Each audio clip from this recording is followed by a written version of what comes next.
اب اسی کے ساتھ رہے, ٹھیک ہے نا. پھر حضرت عمر اس سے پوچھنے لگے ہوا کیا تھا, اس نے بتایا جن اٹھا کے لے گیا تھا مجھے. مصنف عبد الرزاق یا مصنف ابن ابی شیبہ کی روایت ہے, جن اٹھا کے لے گیا تھا. تو بعض دفعہ ایسا ہوتا ہے کہ انسان کو جن بولو اغوا کر لیتا ہے. تو قرآن کیا کہتا ہے, لیکن آپ لوگ کے ساتھ نہیں ہوگا, خدا کا واسطہ جنات کو زیادہ لفٹ نہ کراؤ, پوری سیٹ اپ ہمارا برباد ہو گیا اس چکر میں. صحابہ میں بھی ایک واقعہ ہو گیا نا, یہ تھوڑی کہ ہر گھر میں جن یہ کر رہا ہے, دوسرے گھر میں جن وہ کر رہا ہے, تو تیسرے گھر میں جن نندوں کو لڑا رہا ہے, چوتھے گھر میں جن ساسوں کو لڑا رہا ہے. ہمارا تو پورا پروگرام یہیں سے شروع ہوتا ہے, یہیں پہ ختم ہوتا ہے. ایک آدھ سینکڑوں میں کوئی ہو سکتا ہے جن اٹھا کے لے جائے, پھر واپس بھی کر کے میرا خیال ہے دے گیا. اچھا, تو قرآن میں سورہ جن میں آتا ہے انہ کان رجال من الانس, جنات نے خود ہی یہ بات کہی کہ ہم سے انسان ڈرنے لگے اور ہم سے پناہ لینے لگے. یعوذون برجال من الجن, ہم جیسے اللہ کی پناہ میں آتے ہیں نا مصیبتوں سے بچنے کے لیے, اعوذ باللہ ہم کہتے ہیں اللہ میں تیری پناہ میں آتا ہوں. تو لوگوں نے کیا کیا تھا, مشرکین نے جنات کی پناہ میں آنا شروع کر دیا کہ جنات ہمیں مصیبتوں سے بچائیں گے. تو جب جنات کو یہ لگا نا کہ ہم ڈرتے ہیں انسان سے اور یہ ہمیں اتنی ویلیو دے رہا ہے کہ یہ مصیبتوں سے بچنے کے لیے ہمارا سہارا لے رہا ہے, تو اس چیز نے جنات کو انسانوں پہ سرکش بنا دیا اور جنات اپنی اوقات سے باہر نکل گئے. یہ بالکل ایسے ہی ہے جیسے کمزور سا باریک سا ٹی بی کا مریض ہو اور محلے کے بدماشوں کے دماغ میں کسی نے جا کر ڈرا دیا کہ بھائی یہ دیکھنے میں ایسا لگتا ہے, اندر سے یہ بہت زرخیز ہے, بہت خطرناک ہے. بار بار جب یہ پروپیگنڈا ہوگا تو وہ جو پتلا سا ہے نا اس کو بھی احساس ہونے لگے گا شاید میں واقعی میں کوئی بہت بڑا فنٹر ہوں, وہ بھی سینہ چوڑا کر کے چلنا شروع کر دے گا. کسی دن کسی نے ایک چپٹ لگائی تو ڈھیر ہو جائے گا وہ. تو جب انسان کی ناجائز تعریف ہوتی ہے وہ اپنے بارے میں غلط فہمی میں مبتلا, تو جنات بھی اپنے بارے میں یہ سمجھنے لگے کہ یار یہ اتنے بڑے بڑے انسان جو کیا کیا چیزیں ایجاد کرتے ہیں, لوہے کو پگھلا کے تلواریں بنا لی انہوں نے, اور جہاز ایجاد کر لیے, راکٹ ایجاد کر لیے, یہ کر لیا وہ کر لیا, تو یہ ہم سے ڈر رہے ہیں. ٹک ٹک ٹک ٹک, بڑے بڑے سائنسدان بھی ہم سے کانپ رہے ہیں کہ پتہ نہیں مجھ پہ کسی نے کچھ کر دیا ہے اور یہ جنات یہ کر سکتے ہیں. تو جنات کو لگا کہ بھائی یہ اس سے کھیلو, اس سے کیا کرو, جیسے آپ کے جیب میں بندوق نہیں ہے لیکن کوئی ڈر رہا ہے. ہمارے ایک دوست کے ساتھ کیا ہوا, ایک ڈاکو آیا, وہ ڈاکو بھی کوئی بیچارہ نیا نیا ڈاکو بنا تھا, بیچارہ تو نہیں کہنا چاہیے ڈاکو مخت کو. تو انہوں نے کیا کیا, یوں کیا نا یوں, یہ رفیع بھائی کا قصہ ہے, ہمارے رفیع بھائی نے بچے ہوئے ہیں اللہ ان کو بچا کے رکھے, ورنہ حرکت انہوں نے ایسی کی تھی کہ اب تک ڈیلیٹ ہو چکے ہوتے ہی ہے, کیونکہ یہ ڈاکو آج کل ایسے نہیں ہے یوں کرو تو بھاگ جائیں. تو انہوں نے کیا کیا, انگلی سے نا یوں, وہ سمجھا پسٹل ہے, بس یوں یوں دکھایا, وہ بھاگ گیا. تو مجھے آ کے بتا رہے ہیں کہ ڈاکو آیا تھا, میں نے جیب سے یوں کیا, یوں. میں نے کہا رفیع بھائی کوئی دعائیں کام آ گئی ہیں آپ کے. خیر جنات کے بارے میں رپورٹ پیش کر رہا ہوں, انہیں جنات کو نہ غصہ آ جائے گا کہ وہ انسانوں سے ڈرتے ہیں, لہذا انسان اگر ان سے ڈرنا شروع کر دے تو انسانوں پہ حاوی. اسی وجہ سے دو لوگ تعویذ گنڈوں میں, فلیتوں پہ, پلیتوں پہ, عاملوں کے پاس جاتے ہیں. جن چڑیل بھوت کا تعلق بھی انہی سے ہوتا ہے. تبھی میں کہتا ہوں عاملوں کے پاس, اور عاملوں نے جنات کو قبضے میں نہیں کیا ہوا ہوتا. یہ عامل خوش فہمی میں, جنات نے ان کو قبضے میں کیا ہوا ہوتا ہے. سمجھتے ہو نا, جیسے لوگ امریکہ کو برا بھلا کہہ رہے ہیں, اسرائیل کا ساتھ دے رہا ہے, امریکہ کہہ رہا ہے بھائی مجھے نہیں برا بولو, میں نہیں دے رہا, اس نے مجھے گردن سے دبوچا ہوا ہے, یہ میری جیب سے پیسے نکال رہا ہے. تو وہی کمبل والا قصہ ہے نا, وہ کہہ رہا ہے میں تو کمبل چھوڑوں, کمبل نہیں چھوڑ رہا مجھے, وہ کمبل کے بجائے ریچھ نکلتا ہے نا, تو وہ کہہ رہا ہے میں کمبل کو چھوڑوں, کمبل نہیں کم وقت مجھے چھوڑ رہا. تو یہاں بھی یہ میرے بھائی مسئلہ ہے کہ کیا بات تھی, کہاں سے کہاں نکل گئی. جنات نے عاملوں کو دبوچا ہوا ہوتا ہے. تو جو لوگ بھی روحانی عامل کے پاس جاتے ہیں جنات دیکھ لیتے ہیں, بولتے ہیں یار اس کا چینل کچھ ہم سے ملتا ہے, تو لہذا پھر وہ وقتی طور پہ ٹھیک ہو جاتے ہیں. پھر اور جو مزاروں پہ جاتے ہیں نا علاج کے لیے اور کہتے ہیں ہم بابا کے دربار پہ گئے تو ہم ٹھیک ہو گئے, واقعی وہ ٹھیک ہو جاتے ہیں. پتہ ہوتا کیا ہے, جنات کو پتا ہوتا ہے یہ اس ڈیزائن کا آدمی ہے کہ یہ مزاروں کو ماننے والا ہے, لہذا جنات اس کے ساتھ کرتے ہیں شرارت. پھر وہ چلا جاتا ہے مزار پہ, جنات وہ شرارت کرنا چھوڑ دیتے ہیں. جب چھوڑ دیتے ہیں تو اس کو یقین آتا ہے یار یہ بابا کی کرامت ہے. تھوڑے دن میں جنات پھر کوئی بڑا اسکرو ڈرائیور لا کے اس کو اسکرو ٹائٹ کرتے ہیں. پھر وہ کہتا ہے یار بابا کے مزار پہ جاؤ, یہ والے چھوٹے بابا ہیں, وہ والے بڑے بابا ہیں, ادھر جاؤ, وہ تھوڑی بڑی خبر ہے, وہاں رس زیادہ ہوتا ہے, پھر ٹھیک ہو جاتا ہے. یہ ہوتا ہے ان لوگوں کے ساتھ. واقعی آپ نے دیکھا ہوگا نا, مائیں وہ جلاتی ہیں مرچیں, ٹوٹکے کرتی ہیں نا, اور بچہ ٹھیک ہو جاتا ہے, واقعی ٹھیک ہو جاتا ہے. لیکن پتہ ہے کیوں؟ شیطان کو پتا ہوتا ہے کہ اس بچے کی ماں کا ایمان کامل نہیں ہے, یہ ٹوٹکوں پہ یقین کرتی ہے, لہذا شیطان نا بچے کو چٹکیاں مار مار کے رلاتا ہے. پھر ماں کہتی ہے میرے بچے کو لگی ہے نظر, اور نظر کا حل جو سنت نے بتایا ہے, بھائی اعوذ بکلمات اللہ تامہ پڑھو, یہ جو دعائیں ہیں, وہ ماں کیا کرتی ہے, وہ مرچیں جلاتی ہیں کہ دھواں ہوگا تو نہیں ہوگا, دھواں نہیں ہوگا تو پتہ نہیں کیا ہوگا. بچہ وقتی ٹھیک ہو جاتا ہے, پھر اس سے زیادہ تھوڑے دن میں چیخیں مارتا ہے. پھر ماں پھر وہ ٹوٹکے کرتی ہے, کہتی ہے دیکھو مفتی طارق مسعود صاحب تو میرے اپنے گھر میں نہیں میری چل رہی, میں اس دن گھر میں گیا میرے بچے کو میں مرچیں جل رہی ہیں. میں نے کہا میں ساری دنیا میں بیان کر رہا ہوں. گھر والوں نے کہا نہیں ٹھیک ہو جاتا ہے اس سے. میں نے کہا خراب ہی اسی سے ہو رہا ہے, چھوڑ دو, رونے دو, چیخنے دو, شیطان مایوس ہو کے اپنی فائلیں لپیٹ کے چلا جائے گا. جب شیطان دیکھتا ہے نا یار اس پہ تو کوئی اثر ہی نہیں ہو رہا, تو شیطان ایک ہی بچے پہ تھوڑی فوکس کرتا ہے, کہتا ہے یار کسی اور کو جا کے چٹکی مارو, ان کے ماں باپ پہ اثر نہیں ہو رہا. تو جو مزاروں پہ جا کے ٹھیک ہوتے ہیں, بیمار رہے چھوڑ دے مزاروں پہ جانا, تھوڑے دنوں میں خود بخود ٹھیک ہو. یہ ہوتا ہے. میں آپ کو ایک واقعہ سناتا ہوں, اس سے سمجھ میں آئے گا. ہم ایک گاؤں میں گئے, وہاں سارے بدعتی لوگ رہتے تھے نا, تو وہاں ایک قبر تھی کسی بزرگ کی. اچھا اس قبر کے قریب جا کے لیٹو, لوگ کہتے تھے یہ بزرگ لات مارتے ہیں, اور بندہ لڑکتا ہوا قبرستان کی دیوار سے جا کے لگتا ہے. واقعی ہوتا تھا ایسے, بزرگ تو لات نہیں مارتے تھے لیکن ہوتا تھا. ہم نے کہا چلو جا کے, ہم نے کہا ڈرامہ ہے کچھ بھی نہیں ہے. انہوں نے کہا نہیں ڈرامہ نہیں, سچی مچی میں ہو رہا ہے. اچھا ہم گئے, اتنا موٹا بندہ لیٹا, ایک دم لڑکتا ہوا قبرستان کی دیوار تک کرالنگ. واقعی لگ رہا تھا کوئی اس کو دھکا دے رہا ہے, خود نہیں جا رہا تھا وہ, جو لیٹ رہا ہے گھومتا ہوا قبرستان کی دیوار. تو انہوں نے ہمیں کہا دیکھا یہ ہوتے ہیں بزرگ. میں نے کہا یار یہ فٹ بال کے کوئی کھلاڑی رہے ہیں, یہ بزرگ ہیں یہ کیا ہیں؟ مجھے پتا تھا اگر یہ بزرگ ہیں تو یہ کام نہیں کر رہے. بزرگوں کا کام ٹھڈے مارنا تھوڑی ہے یار, کر بھی نہیں سکتے. اگر یہ ان میں یہ طاقت ہوتی تو جب ان کو غسل دیا جا رہا تھا ایک چمیٹ لگاتے رکھے, اوئے میں خود مکہ ڈالوں گا اپنے اوپر, تم کیوں میرے جسم پہ ہاتھ لگا رہے ہو؟ تو اندر سے بیٹھ کے نا لاتے مار رہے ہیں. میرا مقصد کسی بزرگ کی توہین نہیں ہے, ہو سکتا ہے وہ بزرگ ہوں, لیکن اگر ہیں تو بھائی یہ کام بزرگ نہیں کرتے. اب کیا تھا, اب باری آئی ہماری. اچھا میرے ساتھ ایک اور مولانا تھے, بہت چھوٹا قد تھا ان کا, دبلے پتلے. ان کا نام ہی ہم نے ملا مختصر رکھا ہوا تھا, یعنی میرے دوست تھے پرانے, لیکن اتنے دبلے طلبہ تو آپ کو پتہ ہے شرارتی ہوتے ہیں نا, تو ہم نے ان کا نام رکھا ہوا تھا مولانا مختصر. جیسے ایک مولانا تھے ہمارے مدرسے میں, عبد الباقی نام تھا ان کا, وہ بھی چھوٹے سے دبلے سے. ایک قاری صاحب کے ساتھ انہوں نے تجوید ٹھیک کرنا شروع کر دی. وہ قاری ہوں تو چکھواتے ہیں, آپ کو پتا ہے, وہ قاری اتنا زور زور سے ہا بولو ہا عین اتنی چکھوا رہے ہیں. ہمارے ایک طالب علم نے کہا یار مولانا عبد الباقی تھوڑے سے باقی رہ گئے ہیں, ان کو مزید ختم نہ کرو. واقعی ایک تو ویسے ہی چھوٹے سے, تو انہوں نے کہا عبد الباقی مزید تھوڑے سے باقی رہ گئے یار, اتنا زور نہ لگاؤ. تو وہ اتنا پتلا سا طالب علم تھا, ان کا نام تھا مولانا ملا مختصر کہتے تھے ہم ان کو. اب کیا ہوا ہے کہ میں جا کے لیٹا, میں لیٹا تو کوئی لڑکی نہیں آ رہی. انہوں نے کہا ایسے کرو اپنی آنکھیں بند کر لو, یہ ہاتھ یوں رکھ لو. ہم نے ہاتھ یوں رکھا, پھر بھی نہیں ہو رہا کچھ. انہوں نے کہا سورہ فاتحہ پڑھو. میں نے سورہ فاتحہ پڑھی, پھر بھی نہیں ہو رہا. سورہ اخلاص, سورہ فلق, سورہ ناس سب کچھ پڑھ لیا. انہوں نے کہا اچھا ایک دفعہ خود تھوڑا سا موو کرو. ہم نے وہ بھی کر لیا, کچھ بھی نہیں ہوا. بڑے حیران ہوئے کہ یار یہ مسئلہ کیا ہے.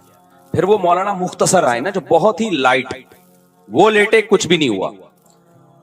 تو انہوں نے کہا تمہارا عقیدہ ٹھیک نہیں ہے. اچھا پھر کیا ہوا؟ ہم نے کہا باپ لیٹو. کمال کی بات یہ ہے کہ اب وہ لیٹ رہے ہیں تو وہ بھی نہیں, ان کو بھی کچھ نہیں ہو رہا. اب وہ لیٹے نا آ کے, جو پہلے لڑک رہے تھے, جن کا دماغ بدعتی تھا, وہ لیٹے ہیں, وہ نہیں لڑک رہے. وہ کہہ رہے ہیں یہ ہو کیا گیا ہمیں, پہلے تو اب لات پڑتی تھی, ہم گھومتے ہوئے جاتے تھے. تو